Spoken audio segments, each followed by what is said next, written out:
Yo, this is Deontay the Bronx Bomber Wild, the WBC heavyweight champion of the world. And I'd like to give a big shout out to CJ Goodfella, Sports TV. Bomb Squad, baby. Don't forget to check out our sponsor, The Health Blaze, at thehealthblaze.com. 100% all natural products from lotions, soaps, foot soaks, bath bombs, and much, much more. Use the promo code Goodfella1Boxing. Tell them your boy CJ Goodfella sent you, get 18% off. We out. All right, let's talk some boxing, man. And Dereck Chisora did an interview, and I put it in the description, and he revealed why Dillian Whyte is pretty much getting blackballed out the industry. Let's talk about it. Hit that subscribe button, bell icon button, share the videos, and check out our heavyweight boxing playlist. So basically, I believe they fought in December 2018, right?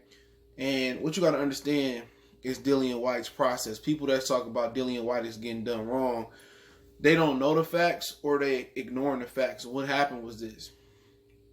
He got ordered to fight a title eliminator.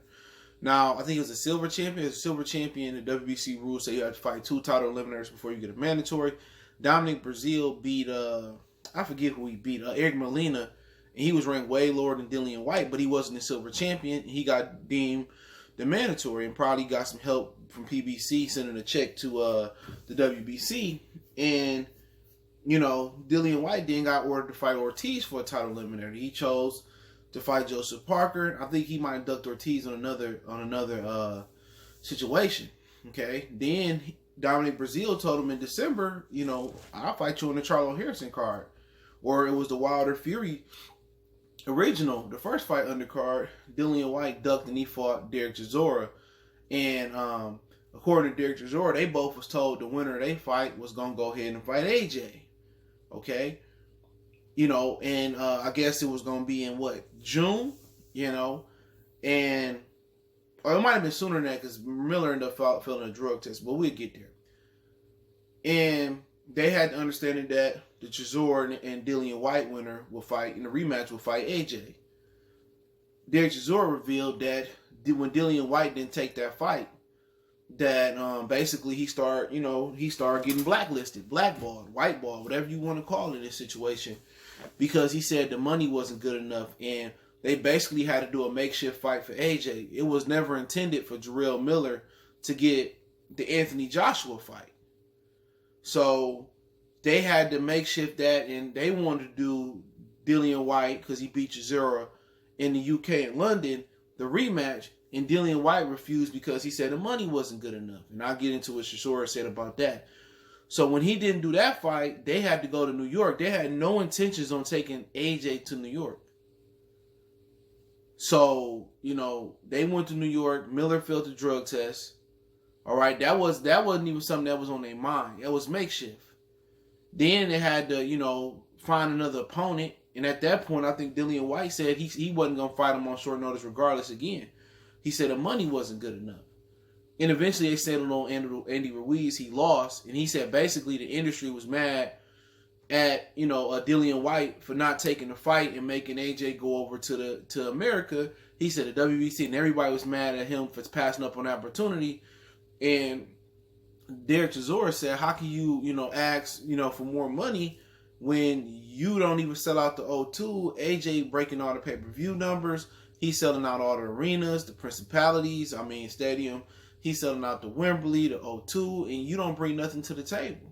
So how can you sit here and price yourself out or say you deserve a better deal when, you know, you don't sell nothing? That's basically what he told him.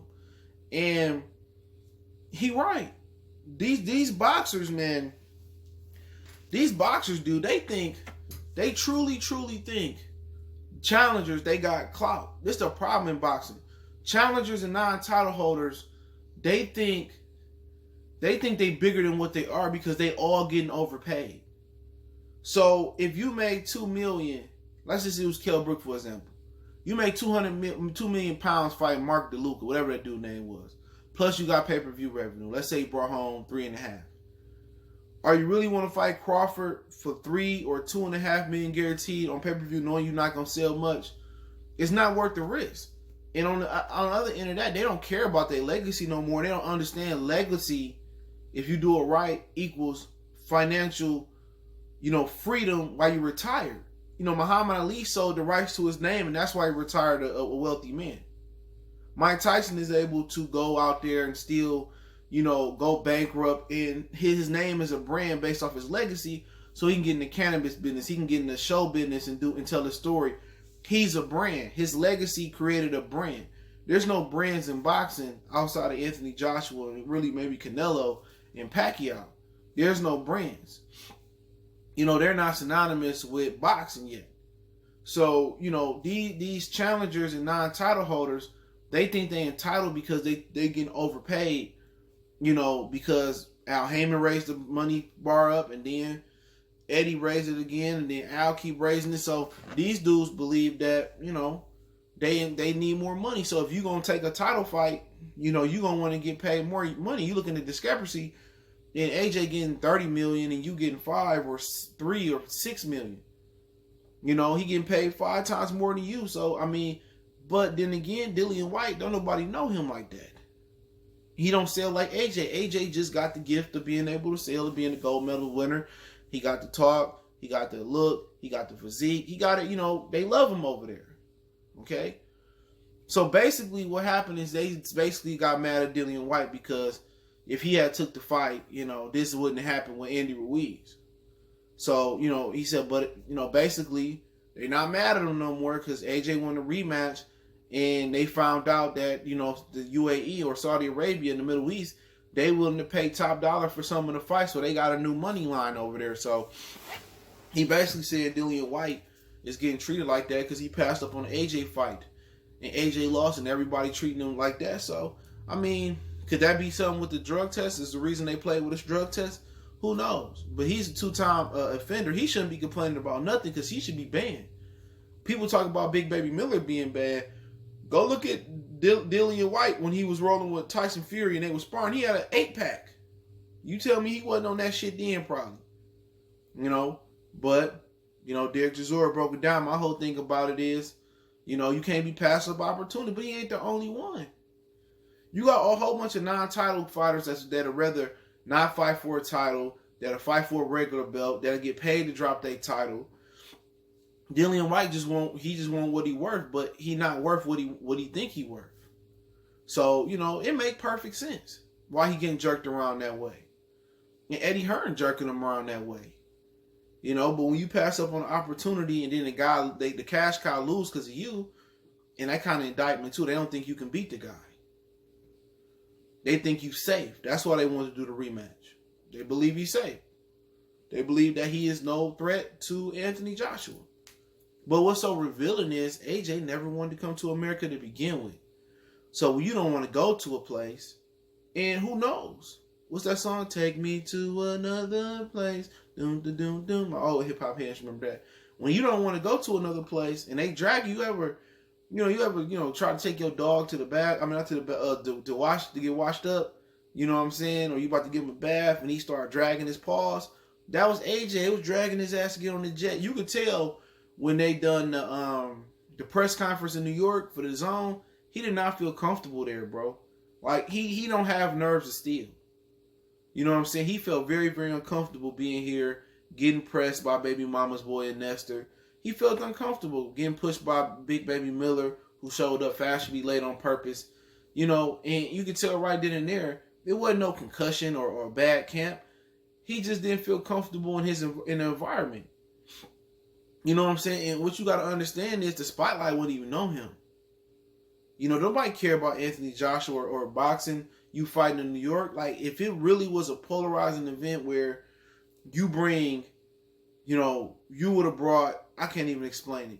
Let's say Lennox Lewis and Mike Tyson in the 80s, or Mike was at his prime. I'm just hypothetically saying, and they both had star status. It was nothing like that. It was nothing like a National Football League game with a Super Bowl with all the spotlight. He was getting jitters for no reason. Nobody legitimately clear. Matchroom paid for the percentage of those people to be in that building that night. I don't understand why he was nervous, but his intentions was never to come over here. And his intentions is never not to come back over here. If you paid attention, they paid that farmer, in my opinion, allegedly, to walk his story back so they can do Fury and AJ in the UK. So Tyson Fury get his license back. You know what I'm saying? So that AJ never come to America, and that's why he'd never get no respect. He'd never go down as an all-time great heavyweight. And I don't think none of these dudes would. These dudes couldn't survive in other eras. You know, the Klitschko's was giving both of them kind of hell, Fury and AJ, and they got knocked out. I mean, Vladimir got knocked out by Ross Purity. But that's why he'd never go down as a boxing legend. You can't go down as a true boxing legend that's universally loved without fighting the United States. And if his ambitions ain't to fight her, I mean, I don't think nobody in America care about boxing no more. UFC did 1.3 million viewers with Usman and Masvidal. You know, he can go down and be a legend in the UK, but that's like being a big fish in a small pond. And with him not fighting Deontay Wilder, he let a big gatekeeper slip away. Wilder's the gatekeeper to the United States as far as the boxing market, and Fury capitalized on it. And AJ will refuse to fight Fury in America. And that fight don't make no sense in America to begin with. Let's keep it 100. That don't make no sense. They should fight in the UK. The farmer got his claim out the way. AJ and Fury can fight now if they keep winning, and we can move on from it. But hey, Dillian Whyte, it is what it is with his situation, and he paying for it right now. So basically, it's kind of like with Nicholas Walters and Bob Arum. When Nicholas Walters refused to fight Lomachenko, he asked for more money. Bob Arum didn't give him a fight for 11 months. Then he came back and fought Lomachenko after 11 months for less money than the original offer, and you never seen that guy again. So boxing, if you putting your kid in boxing, or you aspiring boxer trying to get the career, it's not worth it. It's not worth taking all the punishment, the miles, the strength for conditioning, all that hurt. But the politics can make you and break you. It ain't about skill no more. You know what I'm saying? It's about politics. And if you deem to be liked, if you deem not to be liked. So, y'all know what it is, man. Let me know what you guys think. Don't forget, we on Facebook, Instagram, Twitter. You can reach out if you got business, question, inquiry, sponsorship, video requests. Keep sharing the videos. Want to make a donation to the channel? Cash App, PayPal, description. Best way to donate, share the video. All my social media links in the description. Twitter, Facebook, Instagram, our Facebook group. Fastest way to reach out is Twitter. Let me know what you guys think. One time for the one time we go.